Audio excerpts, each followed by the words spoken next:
Chapter 5, the Khemkaran sector. Mahmood's book's analysis of First Armored Division is evasive, non committal, as well as confused. First, Mahmood sees no reason why the First Armored Division was launched inside Indian territory.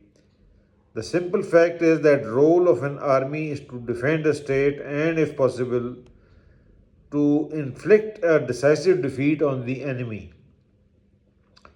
In 1965, Pakistan was in a tangible position to inflict a decisive defeat on the Indians.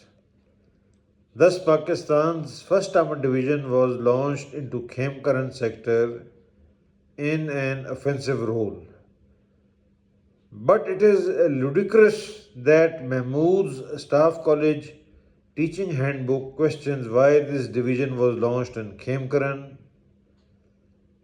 On page 225 of his book, a fiction was invented that First Armored Division's original objective was much bigger than the one actually assigned to it in the war. The author, Mahmood, Staff College Teaching Handbook, claimed that it was in Suleiman sector. Pakistan Army officers had certainly matured as military historians between 1984 when the first Pakistani official history of 1965 war was published to 2006 when Mahmood's book Staff College Teaching Handbook as called by General Tariq Khan was published. Mahmood agreeing to Major General Nasir's assertion that First Armored Division's real battle objective was much bigger and in Suleiman sector, but Kasur Khemkaran sector was assigned to First Armored Division unexpectedly when war broke out is ludicrous to the extreme. Also, one has to take into account the fact that this was a brand new claim and much unsubstantiated. Above all, one can only thank God that First Armored Division was not launched in Suleiman sector with much more ambitious objectives. If one dispassionately analyzes its most pathetic performance in the much smaller area of Khemkaran. One also has to understand the environment in which the 1978 Staff College Military History Writing Project was started. The Pakistani military usurper Zia was engaged in an intense battle of survival with Pakistan's deposed Prime Minister Z.A. Bhutto, who was openly stating that the Pakistan Army had miserably failed in 1971. Bhutto thus made fun of the Pakistani intelligence failure in detecting the Indian Armored Division by stating that it was not a needle in a haystack. In these circumstances, Staff College Quetta was assigned an intellectual exercise to analyze 1965 war as a missed opportunity where Pakistani army failed because it was duped by crafty civilian ministers like Z.A. Bhutto. The mission assigned to Staff College Quetta by the military usurper was to paint 1965 war as a military lost opportunity and to rationalize failure by blaming the civilian advisors of President Ayub Khan, notably Z.A. Bhutto and the Foreign Secretary Aziz Ahmed. This was a much known fact in 1978, as this scribe frequently heard it from his father, who was a brigadier posted in 4 Corps Headquarters, Lahore, that this handbook was published with ulterior motives, was and was published by another military usurper Musharraf in 2006 with Mahmud's name makes the book's genuineness more questionable. But Mahmud's Staff College teaching handbook certainly modifies part of history to rationalize Pakistan's 1st Armored Division's failure. Nasir, a much despised officer after 1965 war, had every reason to rationalize and to justify his miserable failure as the man commanding 1st Armored Division. Mahmud's account thus is more an exercise to make the reader get lost in the confusion of trees rather than enabling the reader to see the forest from a high vantage point, from a high analytical vantage point.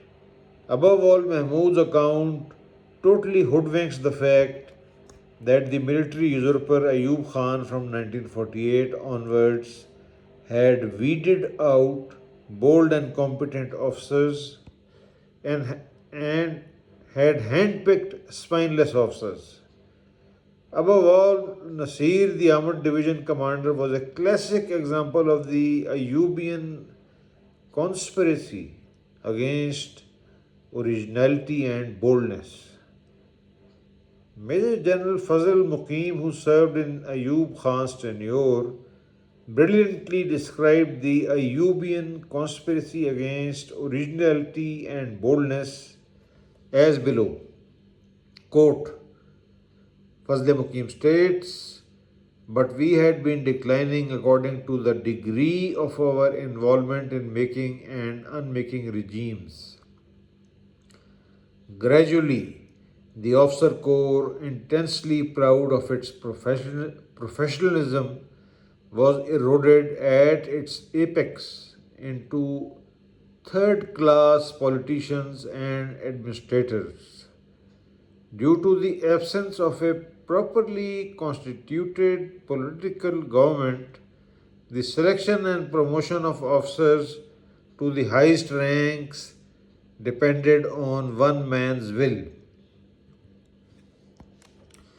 Gradually, the welfare of institutions, Fazal Muqim continues, gradually the welfare of institutions was sacrificed to the welfare of personalities.